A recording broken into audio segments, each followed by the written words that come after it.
and welcome to another episode of Conversation with a Chef. I'm Jo Ritty and I love sharing with you the conversations I get to have with talented and passionate chefs. It's the backstory, if you will, to the food they're putting up. I begin today by acknowledging the Wurundjeri people of the Kulin Nation, traditional custodians of the land where this conversation takes place. Land which was never ceded, land where communities came together to eat seasonally, locally and without exhausting resources. I pay my respects to their elders past, present and emerging. I also acknowledge the Ngāi Tahu people from Ōtautahi Aotearoa, New Zealand. Today I'm chatting to Jackson Mehlhopt. Jackson is head chef at Christchurch's Tussock Hill, Cellar and Winery. And this year he was a regional finalist in the S.Pellegrino Young Chef Academy competition. The competition is a global annual event to support young chefs and their personal vision for the world of food, demonstrating how food can have a positive impact on society at large. 10 chefs under 30 each cooked one dish for the Pacific region competition. Jackson's dish, the southern Kiwi deer and its surroundings, was also awarded the Acqua Panna Award for connection in gastronomy, and clearly impressed the judges by his use of Wapiti deer, a South Island animal commonly thought of as a pest, highlighting issues of food waste and sustainability. I was excited to talk to Jackson, obviously because he's from Christchurch, but also because he's had an unbelievable trajectory as a chef.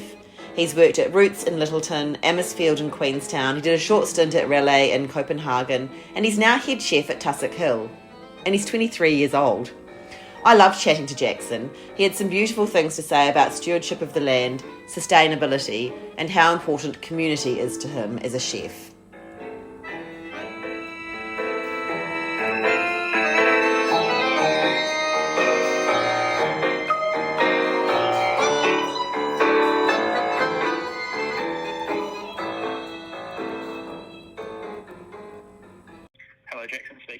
Hi Jackson, it's Jo here from Conversation with a Chef. How are you? Very well, how are you? Yeah, good, thank you. How's your day? Day's going well. Yeah. Did a little pop-up on Saturday night, so we've just been moving the barbecue back to its original place and doing some jobs on the day off, but it's a nice warm day here in Christchurch. Is it really? So I've been so excited to talk to you because I'm from Christchurch. I'm in Melbourne, obviously, at the moment, but I live in Melbourne. And Tussock Hill sounds amazing. It's a beautiful spot. Yeah, we opened almost this time last year. Yeah. And yeah, it's just been incredible the support that we've had from Christchurch and people just loving coming up and seeing us, and yeah, it's awesome. Well, I think also having a winery just 15 minutes from the city is pretty incredible. I mean, there's so many great wineries in Canterbury, but they're a bit of a drive away. That's a great draw card, but then also it sounds like the food you're doing and the wines, they sound really impressive. I'm going to be there in a couple of weeks in Christchurch, and I'm pretty keen to come and check it out. Oh, please do. Yeah, please do. No, I think it's actually a cool thing for the city to have both options. People that want to go up to North Canterbury and make a day of it are still doing that. Yeah. But we're just sort of another option for people who can't sort of travel as far out of the city. It's only sort of 15 minutes from the city centre. So yeah. So yeah, it's just about having, I think, more options in Christchurch, which is hopefully good for everyone. And congratulations for your award in the S.Pellegrino Young Chef competition. I've just been reading all about it and it's incredible. So congratulations. Thank you very much. Yeah, it was a pretty spectacular experience to be a part of that, and working with Ryan, who was my mentor for the day. He's been sort of every second weekend up in Christchurch. He's from Queenstown, so it was great to have that support from him. But then just to be able to meet all the judges, fellas, cool experience. So I'm sort of interested. I did speak to Jose Lorenzo when he won, and so that was maybe a couple of years ago now.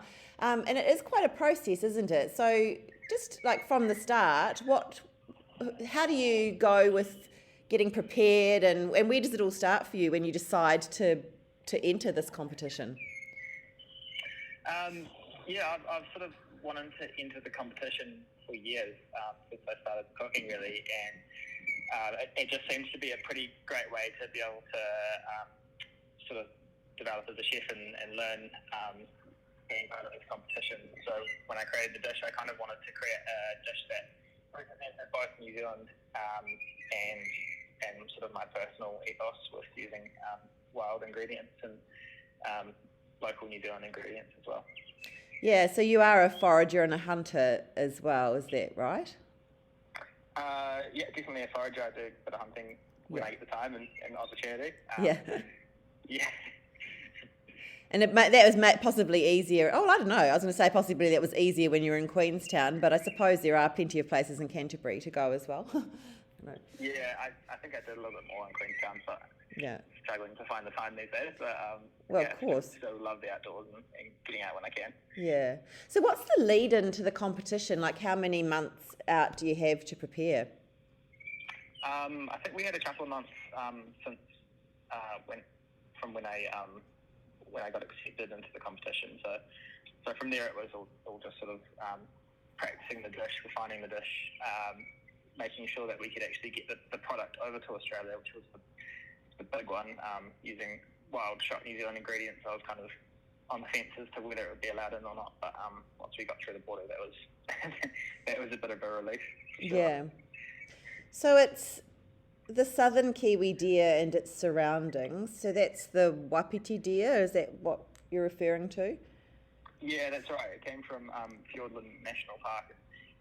They've been considered a pest for quite a while now, and so there's a bit of a movement going on to sort of change the conversation around that, and sort of have it recognised as a really valuable food source, which I'm deeply sort of supportive of. So it's also a really delicious product. Yeah. So how did you cook that? What else was on the plate? So I just sort of lightly seared that off on the barbecue and then wrapped it in some blanched kawa, which is a native New Zealand herb. It's like an evergreen tree in New Zealand that has a sort of effect on the tongue. And so once it had been wrapped, it sort of just adds this lovely kind of fresh herbaceous flavour to the dish. And it was also served with hotapito, which is another New Zealand ingredient, primrose, and so it all kind of tied together quite nicely with some pico as well on the plate. And I think it's interesting because you won an award for being an emerging chef as well. I don't know, was that last year or the year before? And yeah, that's right. So I wonder, for you, is that important? Are competitions and awards important for your identity as a chef? I think for the competition part anyway, for me it was about a learning experience and kind of seeing how I compared to people that are similar age and experience as me. The more of these sort of competitions I can do and put myself out there, I think it's only going to make you a better chef at the end of the day, right? So that's how I see it anyway. In terms of the awards, it's not something that I'm necessarily like striving for, but I think it's always nice to kind of help validate that you know that you're on the right path at least. Yeah. Well, absolutely. And I think too, from what I was reading about the S.Pellegrino competition, it's all about community as well, isn't it? And they have a community of chefs and the academy, and then there's an alumni once you get over a certain age and you're not under 30 anymore, but you're still included in that community. And I like the idea in hospitality that there might perhaps be a community of people helping each other rather than competing with each other, but competing with each other healthily, perhaps. Yeah, that's right. It sort of helps build community, as you said, and it's good to always be able to stay in touch with those guys that you've kind of cooked with in the past, and you never know where those kind of connections can lead you in the future. So no, it's a really great competition to be a part of. And I look forward to trying to compete again in the future. Oh yeah, absolutely. And and I'm speaking to Robin later in the day, so he'll be off to Milan next year. That's pretty that's an amazing achievement as well. Yeah, his dish was incredible. Like he fully deserves that. What he got with that competition. So yeah, he was a great chef. Actually, all of the competitors were on the day. I was yeah, I was honoured to be a part of that competition because there was some pretty exceptional talent there. Yeah, that was and amazing and so great that people are striving and having some really clever ideas about sustainability and all of those things as well, and positive impact food I think is important in this day and age.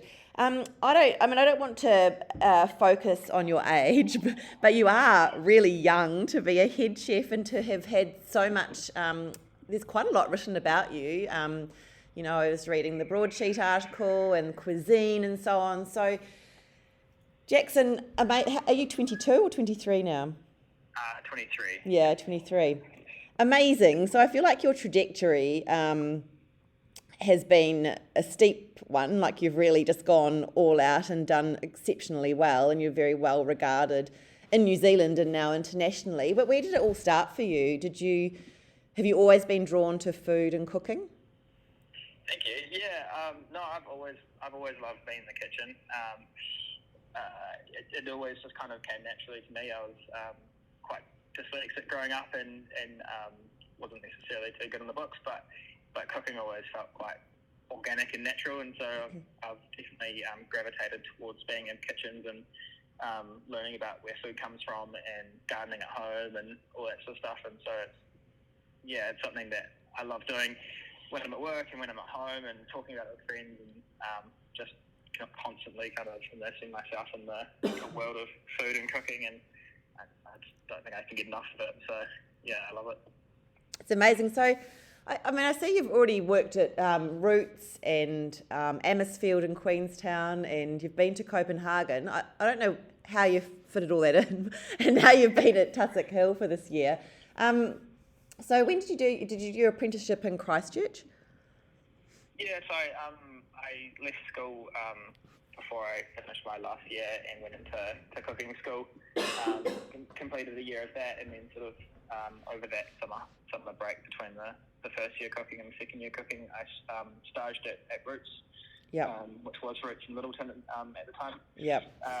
And just learned an incredible amount. They were 3 hats at the time, and one of the best restaurants in the country, arguably. So it was great to be able to have that experience from such a young age, learning those core techniques at a really high standard, and I fell in love with that. So I didn't go back for my second year of cooking school. I just got a job at Roots, which was pretty cool. Yeah. And spent a bunch of time there, learning from all the guys at Roots. They're amazing there as well, because I know they've been really instrumental in some of the big conversations that are happening in New Zealand around food and as I said before, sustainability and so on. So that, I don't know if that's still happening now, but is it called Eat New Zealand now, or is it Conversations still? I don't know, but I remember reading about that and all the panel discussions they were having, and I really loved the sound of it. Yeah, Eat New Zealand. Yeah, they're an awesome organisation. I'm part of their Copenhagen, which is their whole thing is just to sort of have the conversation around New Zealand food and where we're going with it, and sort of how we can all come together to create a bit of a strategy for how our food is produced in this country. And so it's a collection of chefs and bakers and hunters and farmers and fishermen and everything. So it's a really cool organisation to be a part of, because we get to have those chats with people that are part of the same conversation, same industry, but doing things differently. Yeah. And so from Roots, was that when you went to Queenstown? I travelled overseas for 3 months after Roots, and then came back to the country and worked in a few jobs, and then headed down to Queenstown to work under Bourne, and spent a bit of time down there, and that was great. Just learnt so much. His food strategy is just so cool, using lots of wild ingredients and New Zealand ingredients, and he's really put the country on the map. So learning from him and his team was so valuable. Yeah. And then and the restaurant, I'm not quite sure how you say it in Copenhagen. Is it Relae or? Yeah, there was just a small stunt over there while I was travelling, doing a small internship or small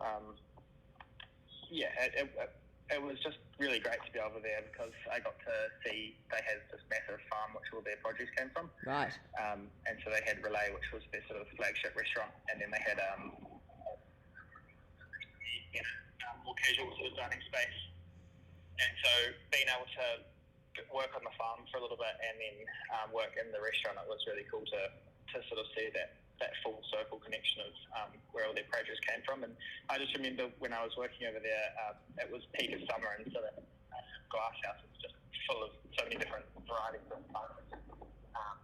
And then because they had such abundance, they, throughout their degustation menu at Relae, we had 3 courses with tomatoes on it. And so it was cool to kind of see that concept switch of, never being able to repeat an ingredient on a degustation menu to all of a sudden just highlighting it throughout the menu. I think it sort of changed how I thought about ingredients a little bit. Yeah.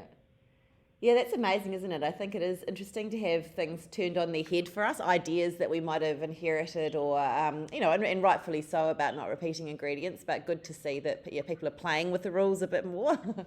Yeah, exactly right. Yeah. And so taking on the role of head chef is a lot more to just being really good at cooking, isn't it? There's a lot of leadership things involved with that, and obviously the money side of producing a menu. How have you gone with that? It's a constant learning experience. We're always growing, and I've made plenty of mistakes. But I'm really fortunate that the owners of Tussock Hill are super supportive, and they're also incredibly hardworking themselves. So it doesn't. They allow me to make mistakes and learn from them and grow from them. So I've been really fortunate to be able to be put in the position that I have this early on, I suppose. But they're incredibly supportive of me and what we're trying to do at Tussock Hill with the food and everything like that. So there's definitely mistakes along the way, but it's about learning from them, I think, and just trying every day to put out the best food that we can, matching it with their incredible wines as well. But also, we're backed up with a pretty talented team. There's sort of three of us in the kitchen, plus a couple of extras that we sort of call in when we need to. But everyone turns up early in the morning and gets stuck into it, and we'll leave together and have staff meals together. And there's a really good culture there, and we've all been there since the beginning now, and no one's really left. So I think that's kind of a testament to the culture that we're trying to develop up there. Yeah, it sounds great. And it sounds as if my next question was around well-being, but that you've kind of answered that as well, because I do think it's a stressful job. You've got you've got consistency to achieve, you've got deadlines to meet, and it's hot and there's sharp knives, But so my question was going to be, how do you manage that sort of level of stress and during service and the well-being of yourself and your staff? It's a good question. I think it comes back to balance, right? We don't open for dinner, so we're just lunch. So we'll work as hard as we can until sort of 6 o'clock in the afternoon, and then we'll clock off and we'll go out into the garden and we'll go for a forage and have a beer and all hang out, and it kind of just helps kind of get rid of any of the stresses that you might have had through the day. But again, it comes back to the sort of supportive culture that we've got there around everyone just being able to have conversations with each other around how their day's going or anything that might be bothering them, or if they need time off. It's sort of that's all kind of part of it, and we all try and look out for each other. And it's a good culture, I think, to have in a kitchen. I love that. Just a final question, Jackson. You've had some big experiences in a short space of time, but what would your advice be to people thinking about becoming a chef? Do it. I think, lots of any chef will tell you that it's a pretty hard job to have, and it is stressful, and it does require a lot of your life if you want to do it. But it's a commitment to the craft, I think. If you want to become a chef, then get out there and go and work for someone really good and spend a few years doing it, because that's how you'll learn. You'll learn the standards, you'll learn the techniques, and you'll probably have a really good time doing it. So yeah, just go for it and commit to it, and hopefully don't look back. It's the sort of job that'll take you anywhere you want it to, and you can kind of make the industry what you want it to be, really. Like, there's so many different opportunities that you can get out of this industry and out of cooking. I'd highly recommend it. Fantastic. Thank you, and thanks so much for your time, and congratulations again. Thank you very much. I'll come by and say hello when I'm in Christchurch. Please do. Look forward to meeting you. All right. Have a great day. Cheers, you too. Bye. Thank you so much for listening to this episode of Conversation with a Chef with Jackson Mehlhopt from Tussock Hill Winery in Cellar. Tussock Hill has a beautiful Instagram account featuring Jackson's food, stunning scenery, cute dogs and lovely bottles of wine. It's at Tussock Hill, all one word, so at TUSSOCKHILL. I'm also on Instagram at Conversation with a Chef, and if you want to read the chat you can head to www.conversationwithachef.com. I would love it if you told a friend about my chats, and of course you can follow me on Apple and Spotify podcasts. Once again, thanks for listening and have a great day.